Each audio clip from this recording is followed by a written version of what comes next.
Hello viewers, welcome to Tech Team. Let's see how to schedule a meeting in your Microsoft Outlook. Go to your Outlook, then from the top left, beside new email, you can see new item. Click there. On the third option, click meeting. Now write the email of the person you want to meeting with. Then write your subject, your location. Now set the time of your meeting, or you can select all the event.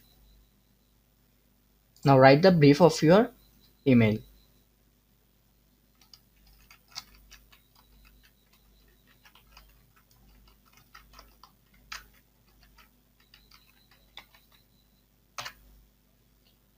Then click send.